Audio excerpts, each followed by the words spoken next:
Today's debate, ladies and gentlemen, has essentially boiled down to one question. How best do we help the various groups in Singapore society, ladies and gentlemen? Are they best helped if we give financial assistance to unemployed workers, ladies and gentlemen? Or are they best helped if we limit this only to the employed? And I will show you how, through the three main groups that emerged in today's debate, how this is entirely not the case, how this motion still stands. Firstly, on the first group, unemployed workers. Secondly, on the immigrants. And lastly, on this mysterious group of charity organizations which the closing opposition team has brought up. So, on to the first point of the unemployed workers.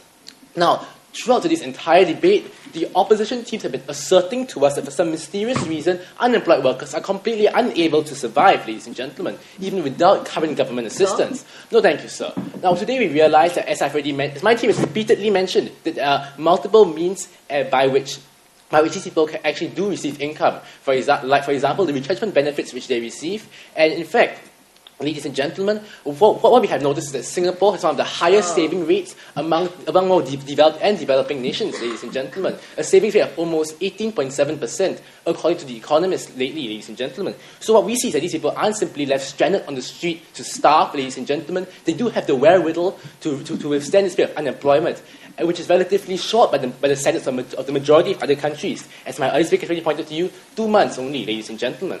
So clearly, what we see is that there is no pressing, immediate need for us to give these retrenched workers financial assistance to survive. No, thank you, sir. Now let's look in the long term, ladies and gentlemen, what happens when we do give them this financial assistance. Now, my earlier speaker has already told you how this group of involuntarily unemployed people simply do not exist, ladies and gentlemen, because the fact is that there are a multitude of job opportunities available in Singapore, ladies and gentlemen. And the fact that these people are unemployed just indicate that these people simply do not want to take on these jobs, ladies and gentlemen. Points out. In a minute, sir, the fact is, because of how they feel that these jobs are perhaps beneath them, ladies and gentlemen, beneath their pay grade, this inflexibility, ladies and gentlemen, has resulted in them being unemployed in the first place. How can you condone this? Now, sir, we are actually assuming that everyone out there is actually have full ability to work. But what about those who are out there who are disabled? Those who can't see, those who can't move? Sir, I have to... It is extremely mysterious to me why the opposition today has chosen to classify these people of disabled under the same category as able-bodied workers, ladies and gentlemen. We have never once suggested that we are doing so. In fact, we suggest that these disabled people should receive benefits, ladies and gentlemen, but these are not unemployment benefits. They are social welfare, ladies and gentlemen. This is given out to these workers in recognition of their separate category, ladies and gentlemen, in recognition of the fact that the government needs to help them because of how they are entirely distinct. No, thank you, sir. So now let me return back to my case for today. Now, as I mentioned earlier, because what this means is that the fact is that unemployed people in Singapore today are simply inflexible in adapting to new circumstances. Sir? And, no, thank you, sir, if we reduce the incentive for them to take on additional employment, ladies and gentlemen, by giving them financial assistance, I can only say that because how you postpone them, you reduce the incentive for them to adopt jobs, training, and so on, ladies and gentlemen, you can only entrench this idea of inflexibility because you allow them to hold out for a longer period of time, ladies and gentlemen. And ultimately, this has detrimental impacts to the Singaporean economy, detrimental impacts to our competitiveness in the global workplace, ladies and gentlemen.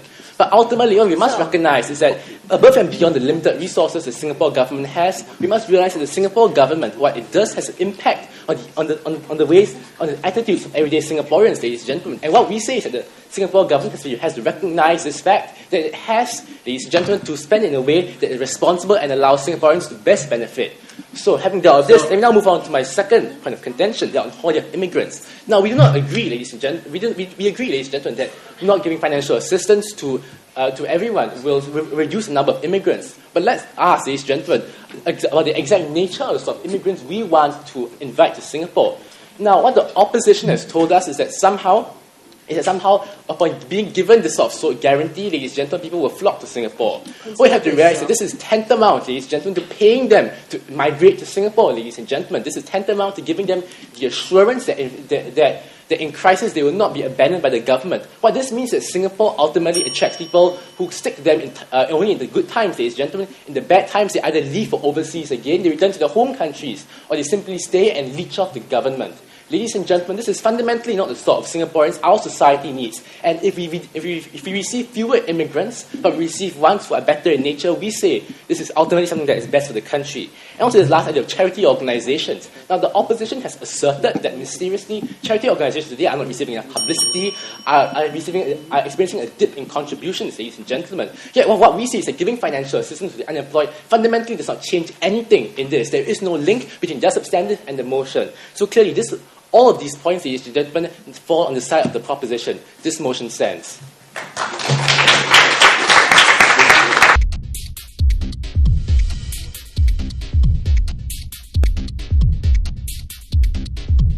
Good evening, ladies and gentlemen. As the debate comes to a close, the opposition has identified three main areas of contention. Firstly, the culture of dependency developed. Is this culture of dependency really going to be developed if we offer our opposition's policy in Singapore? Secondly, the ultimate goal of financial assistance along with the role of the Ministry of Finance. Thirdly, the nature of foreign workers. Are these foreign workers likely to abandon us just because they have lost their jobs? Now, before I move on to my any areas of contention, I'd like to clarify one fact that the last speaker of the proposition team has neglected to think about, that because these charity organizations are unable to fully provide for the unemployed in Singapore, which is why the government must step in to provide financial assistance to the unemployed.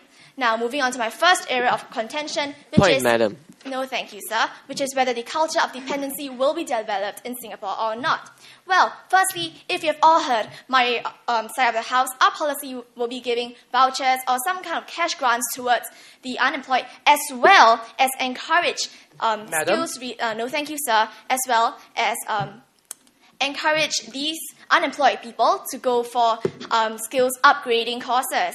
Well, firstly, we come up with the mentality that because, as we all know, as my third speaker has said, that we need to survive. Without survival, we are unable to even go out for these work development courses. Madam? No, thank you, sir. As the proposition would like us to think of it today, we unfortunately cannot survive on work upgrading courses alone. We need to eat. We need to live. Point, madam. No, thank you, sir.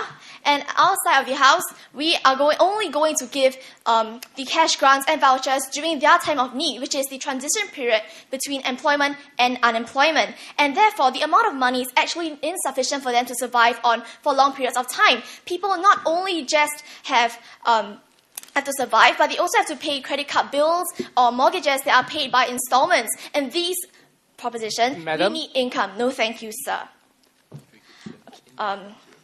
Okay. Now, back to my first area of contention. As the last proposition speaker has mentioned, 1 month of advance pay is definitely not enough. Point, madam. Yes, sir. Madam, if you give them this financial aid, what incentive do they have to lessen the time between unemployment and employment and to actively seek work? Well, I'm sure that degree of desperation is enough for them to actually step up and go for more interviews, and as well as choose the first job that comes to them, because this money is definitely not enough for them to survive. It is just to tide them over the difficult times. Madam? Now, no, thank you, sir. Moving on to my second area of contention, which is the ultimate goal of financial assistance, along with the role of the Ministry of Finance. Well, firstly, the proposition has come up to us today and tell us that the ultimate goal for financial assistance is to upgrade and definitely not to provide them for survival. The role of the government today is to ensure that all citizens are being taken care of, and if we constantly push them to upgrade and not care about their very basic needs at all, how are they supposed to step up to the mark and help to improve the economy as a whole? And the opposition today is not saying that money for upgrading should not be given, but that it is not mutually exclusive with helping the poor. And however, outside of the house shows that our policy helps them survive, as well as encourage them to go for upgrading courses. Now, on to my last area of contention. No, thank you, sir. Which is on foreign workers. The nature of foreign workers, will they abandon Singapore just because they have lost their job? Or will they actually stay for Singapore and continue to look for new jobs because they love Singapore? Well, firstly, without a safety net to be created to help them survive this traumatic period of time where they are without jobs, how could they possibly come up and go for more job interviews such that they will be able to search for employment actively?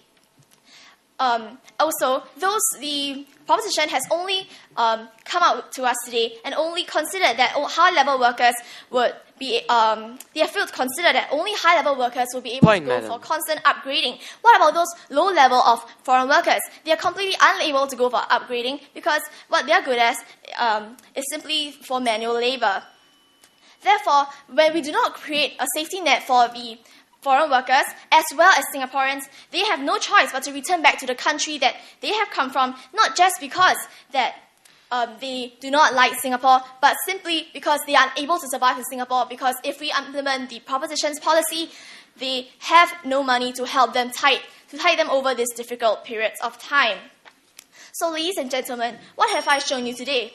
I have shown you that the culture of dependency will definitely not be developed because simply, number one, the money given by us, the opposition, would not be enough for them to survive.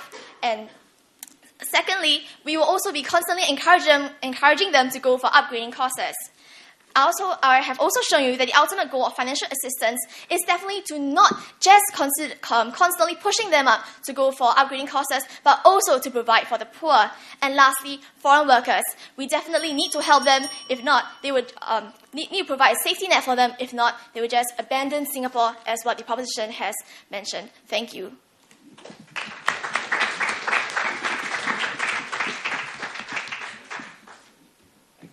We had a 2/3 majority decision in favor of the winner today, and if we were to be asked what it was that really swung it for the judges who gave it to the team that eventually won, there were three points. The first was in terms of role-playing, and what we mean really is that the reason why there are specific groups of society here shown up on the slides and assigned to each school is that we're not just looking for bold arguments. We're looking for really schools that are able to put themselves in the position of the assigned groups and to speak from their points of view and to really slant their arguments to come from that perspective. Because the idea here of the debate series was to look at different competing interests in society. So we felt that on balance, the team that eventually won the debate was the team that was able to fulfill this role of theirs slightly better than their colleagues. On rebuttal, we felt in general that teams did a good job of engaging each other, not just in a superficial, here's a point you said, I think it doesn't make sense, no, let's move on, kind of way, but really trying to think about the motivations and the assumptions the other teams were making and then attacking each of those. So that was generally well done. Just a small point as well, that in terms of content, that was another factor that helped the judges go towards the team that they eventually chose as the winner. That one team not just had better content, but used it more effectively in their speeches. And the winning team is Raffles Institution.